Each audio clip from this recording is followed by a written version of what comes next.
ଜୟ ଜଗନ୍ନାଥ ସାଙ୍ଗମାନେ ଉପରେ ମିସ୍ତ୍ରୀ ବର୍ଗ ଆସିକି କାମ କଲେଣି। ତାଙ୍କ ପାଇଁ ଟିକେ ଚାହା ଧରିକି ପଳେଇଗଲି ଦେବା ପାଇଁ।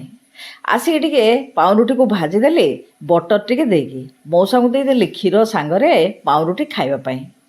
ତାପରେ ଦେବକୁ ଗାଧପାଧ କରିକି ଆଣିକି ଖୁଆଇଦେଲି। ଆଉ ମୁଁ ଖାଇଦେଲି। ଖାଇସାରିଲା ପରେ ମଉସା ପଳେଇଗଲେ ପରିବାପତ୍ର ଆଣିବା ପାଇଁ।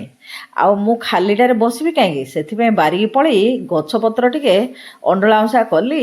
କୋଉଡ଼ା କୋଉଡ଼ା ଟିକେ କାଟିବାର ଥିଲା, ତାକୁ ଟିକେ କାଟିଦେଲି।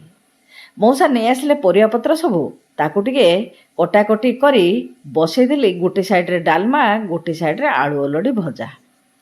ଆଜି ପଖାଳ ଖାଇବୁ ତ, ସବୁ ଭଜା ଉପରେ ମାଡ଼। ଆଉ ଭଜା ଓ ଡାଲମା ହେଇସାରିଲା ପରେ ଗ୍ୟାସ୍ ପୁରା ମଇଳା ହେଇଗଲା। ମୋତେ ତ ମଇଳା ଗ୍ୟାସ୍ ଦେଖିଲା କ୍ଷଣି ମୁଣ୍ଡ ବିନ୍ଧା। ସେଥିପାଇଁ ପୁଛାପୁଛି କରି ଫେର ଆଉ ଥରେ ବାଇଗଣର ଚକି ଭଜାଟି ବସେଇଦେଲି। ମଉସାଙ୍କୁ ଦେଇଦେଲି ଖାଇବା। ଦେବକୁ ଖୁଆଇ ସାରି ମୁଁ ମଧ୍ୟ ଧରିକି ବସି ପଡ଼ିଲି ଖାଇବା ପାଇଁ। ଆଜି ପାଇଁ ରହୁଛି। ନମସ୍ତେ, ଜୟ ଜଗନ୍ନାଥ।